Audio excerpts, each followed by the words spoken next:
വിശുദ്ധ മത്തായി എഴുതിയ സുവിശേഷം 4-ാം അധ്യായം 12 മുതൽ 25 വരെയുള്ള വാക്യങ്ങൾ.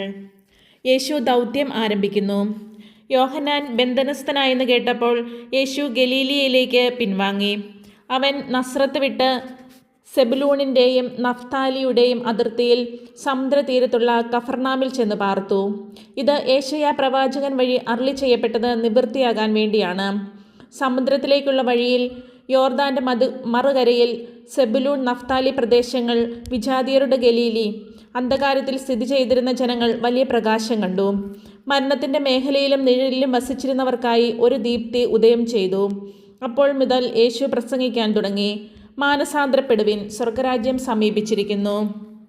ആദ്യത്തെ 4 ശിഷ്യന്മാർ. അവൻ ഗലീലി കടൽ തീരത്ത് നടക്കുമ്പോൾ കടലിൽ വലവീശിക്കൊണ്ടിരുന്ന 2 സഹോദരന്മാരെ കണ്ടു. പത്രോസ് എന്ന് വിളിക്കപ്പെടുന്ന ശിമയോനെയും സഹോദരൻ അന്ത്രയോസിനെയും. അവർ മീൻപിടുത്തക്കാരായിരുന്നു. അവൻ അവരോട് പറഞ്ഞു, എന്നെ അനുഗമിക്കുക, ഞാൻ നിങ്ങളെ മനുഷ്യരെ പിടിക്കുന്നവരാക്കാം. തൽക്ഷണം അവർ വലകൾ ഉപേക്ഷിച്ച് അവനെ അനുഗമിച്ചു. അവർ അവിടെ നിന്ന് മുന്നോട്ട് നീങ്ങിയപ്പോൾ വേറെ 2 സഹോദരന്മാരെ കണ്ടു, സെബദി പുത്രനായ യാക്കോബും സഹോദരൻ യോഹന്നാനും. അവർ പിതാവുമൊത്ത് വഞ്ചിയിലിരുന്ന് വല നന്നാക്കുകയായിരുന്നു. അവരെയും അവൻ വിളിച്ചു. തൽക്ഷണം അവർ വഞ്ചി ഉപേക്ഷിച്ച് പിതാവിനെയും വിട്ട് അവനെ അനുഗമിച്ചു. യേശു രോഗികളെ സുഖപ്പെടുത്തുന്നു.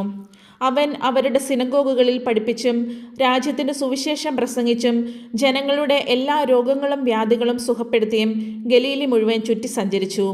അവൻ്റെ കീർത്തി സിറിയയിലെങ്ങും വ്യാപിച്ചു. എല്ലാ രോഗികളെയും, വിവിധ വ്യാധികളാലും വ്യതകളാലും അവശരായവരെയും, പിശാചുബാധിതർ, അപസ്മാര രോഗികൾ, തളർവാദക്കാർ എന്നിവരെയും അവർ അവൻ്റെ അടുത്ത് കൊണ്ടുവന്നു. അവൻ അവരെ സുഖപ്പെടുത്തി. ഗലീലി, ദക്കാപോളിസ്, ജെറുസലേം, യൂദയ, യോർദാൻ്റെ മറ്റുകര എന്നിവിടങ്ങളിൽ നിന്ന് വലിയ ജനക്കൂട്ടങ്ങൾ അവനെ അനുഗമിച്ചു.